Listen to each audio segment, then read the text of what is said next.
Welcome to Powerline, it's Kaiser here. I'm here with a new segment today and I'm really excited about this. I've been preparing for a while for this and we're calling it, Why Should You Play Insert Clan Name Here. So today we're going to be talking about Mega Colony and why you should or should not play it. So let's jump right into it. I would like to start in terms of, this segment has 5 different components, well technically 6 if you include what I'm about to say. It includes the main grade 3, the deck type, how I classify it as control, tempo, or aggro, the strengths of the deck, the weaknesses, and the key cards, and then finally how it relates to the meta. And this segment was done in part so not only can I can get an understanding of a clan and really talk about it, you can too understand how to play against it, and maybe if you're interested in building a deck, like know what cards have to be included. So let's jump right into it. I'd like to start with Darkface. So Darkface is a control deck.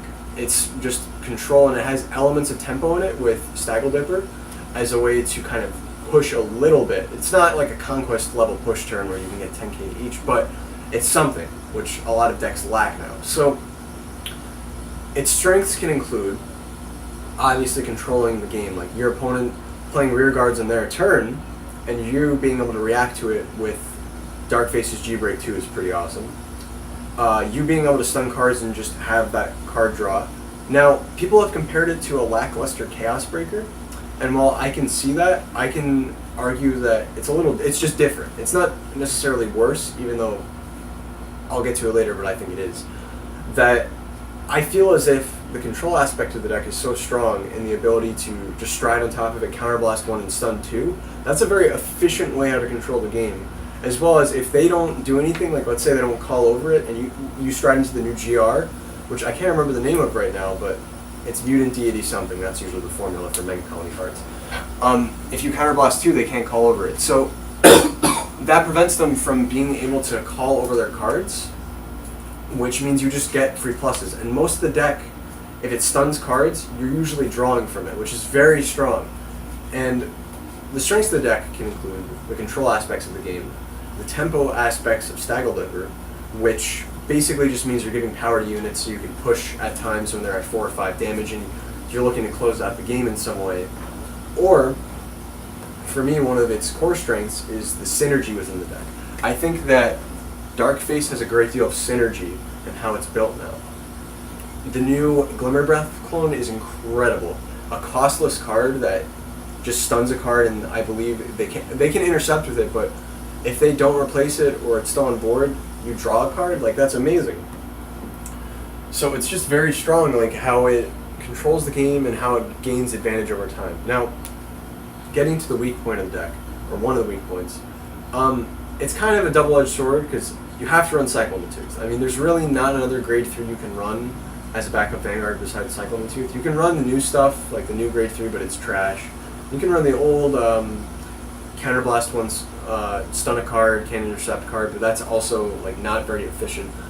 And Cyclone Tooth kind of gives you the best of both worlds, where you can kind of break on break or use Darkface to break ride and get soul while stunning the Vanguard, which is very efficient. But generally speaking, if you're not on Darkface, you're kind of struggling in some ways, because now with the new grade 1 and the new Glimmer Breath clone, it's a little bit more difficult to get those effects off. So that's a little hard. Now, this is where I get to it being a less efficient Chaos. Now, it's a very efficient deck. It uses its resources very well and has the ability to manage Counterblast as well because of some new key elements to it. However, it's a worse Chaos inherently because your opponent's just able to call over the cards, unless you're on that GR, but that's a very specific situation. So it's just very difficult for me to sit here and say, like, oh, this is a superior control deck to Chaos, because Chaos Breaker is just able to literally lock them out of the game.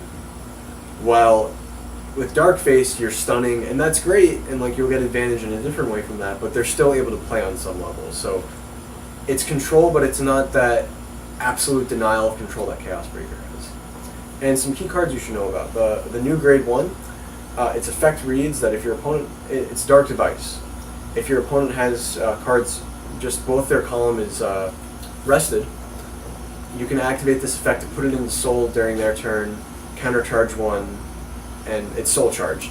So that's a very efficient card, because part of the issue with Darkface was that you never had the soul to use its effect more than maybe once or twice if you were lucky.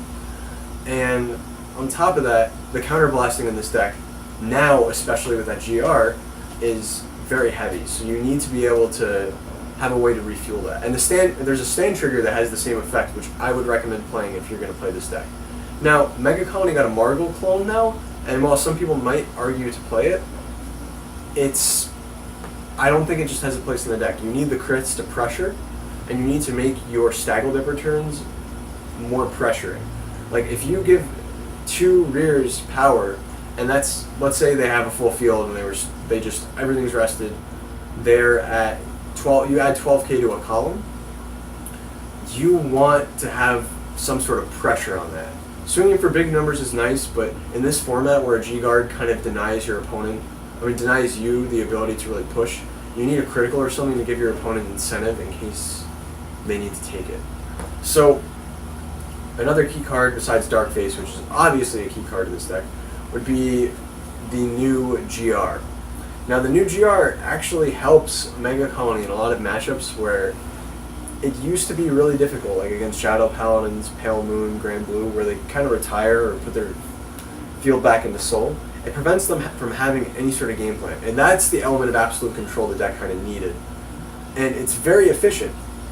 At Counterblast 2, you're basically saying to your opponent, all you can do is swing with your Vanguard. And if you get lucky enough and you live the dream of break riding with Darkface and striding and having the Counterblast for this all to go off, then you're golden. I mean, it's so good. So, those are some key cards for the deck. I mean, I've mentioned the Glimmer Breath clone being very efficient as well. Yeah, I mean, those are some very key element cards. And then, in relation to the metagame, I think that in a best 2 out of 3 game, this deck's very good. I think it's a pretty good choice. I would put it, I'd say it's fairly up there. However, now I'm going to move on to the next deck, which also falls in the control branch, which is Machinings. Now, Machinings are a control deck at its finest, because you're literally saying to your opponent, hoard your grade 3s or you're going to lose. If your opponent at any point in the game has to pass turn to maintain, if they have the pass turn in any way, they might as well extend their hand, because for them to lose 3 cards off a stride turn, or even a twin drive if it gets that bad, it's very difficult to come back from that. So, the deck's strengths, it can literally steal games.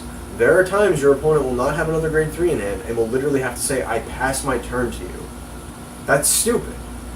The deck, while it's not as stun-based on the rears as Darkface, the ability to just rip cards out of hand and have the grade 2 Mosquito, it's very strong. So the deck has a very good grade 2 game, if that's even still a thing really anymore. I don't think it is as much, but you still want early game, which the deck has through just various beaters. So it has a lot of beaters, and it controls the Vanguard a lot, in my opinion. Now for the weaknesses, it is incredibly field reliant. And this kind of goes to Stag Beetle. Stag Beetle is one of the most important cards of the deck because it's a soft +2, and it makes going into Destroyer not as difficult. You don't have to commit as many cards to hand. This brings me to the other weakness of the deck. If you don't ride Stag Beetle and you ride into the Legion card, you're going to have a rough time. You have to commit so many more cards from hand to even be able to Destroyer at that point. And then if you play against one of the control decks that's able to just snipe your board off, and they roll to grade 3, it happens a decent amount, you're kind of done on some level. You really have to work hard at that point to win that game. You really have to try and grind it to a point where you're just hopefully getting lucky enough that you stun them.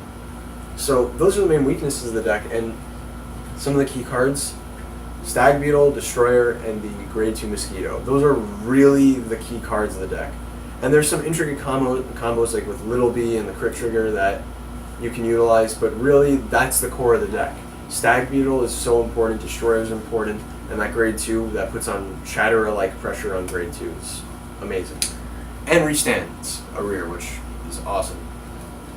In relation to the meta, I mean, in best of one, maybe, but in best 2 out of 3, where a control deck really is kind of a great choice right now, I can't say with confidence that Machinings can do well right now. And it breaks my heart because I really like the deck, but it's just how it is. And now, I'll be up front and say this is my least favorite Mega Colony deck to talk about, which is Giraffa. And I would classify this in the tempo, more in the tempo area, with some elements of control and some elements of aggression. Its strengths. It's able to hit numbers very easily. That Giraffa stride actually can put in a lot of work. And on top of that, you have Trigal, which synergizes very well with the deck because if your opponent has a stun card, check the top 5, add a Giraffa card to him. That's deck thinning at its finest, and getting stride cards as well. Getting Giraffa names is really important as well. So it's just, Trigal is so good. And the cool thing about Trigal is that if you have multiple Trigals out and your opponent has stun cards, like, you could stack Trigal effects.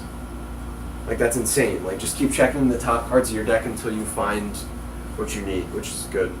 Now, that being said, it doesn't have, and a strength as well, it doesn't have as bad a control matchup. I mean, Link Joker is really not that good, but in terms of the retiring decks, like, because it's just searching for cards constantly, it can kind of replace it and be okay. But that leads me to just an inherent weakness of tempo decks now, where hitting big numbers on the rear guard is kind of moot when G-Guardians exist, and certain clans like Kagero have the ability to just deny your opponent the ability to hit at all. So it kind of takes away from a big part of Giraffa, which is a sad weakness. In terms of other weaknesses, I mean, you're kind of forced to run the ride chain, which has its own set of problems. If you don't, for some reason, ride the grade 2 Giraffa and you're a 10k body, you could get bullied really hard by decks that hit hard. And I know that kind of goes against what I just said, but if you're playing against like Sanctuary Guard, where they can hit like a minimum of 20k really easily, you're going to have a bad time, unfortunately. Now, I mentioned key cards. The Giraffa stride is really important. Obviously, the new Giraffa grade 3 and Giraffa itself are really important because that name is super important. Trigal, phenomenal card. And I think that would be about it for like key cards in the deck. I mean, Giraffa names are just really important to get because you can get them off Trigal. So if you're going to build this deck, I recommend doing as much as you can to maximize the Giraffa names on some level without cutting out important cards. In relation to the metagame, I kind of have to put it even below Machinings right now. In best of one, like, yeah, I would play Giraffa probably over Machinings and Darkface just because at least it could do, it would handle the time restrictions better. But I think that as a deck, I don't view it as overall as strong as Machining or Darkface. So in terms of relation to the metagame, I'd put it a little bit below Machining. So in synopsis, I would say the best Mega Colony build you could probably take right now is Darkface, then Machining, and then Giraffa. And in terms of the metagame, should you play this clan or not? I would say you can play it. I think it's a little difficult right now because of the time restrictions Bushiroad has implemented. But I think it's a very strong pick right now, and I think that the GR is phenomenal, and the fact that you played on any of the decks and pray to God that your opponent just can't call stuff and like fix bad matchups is pretty good. So I think Mega Colony is overall a very good pick.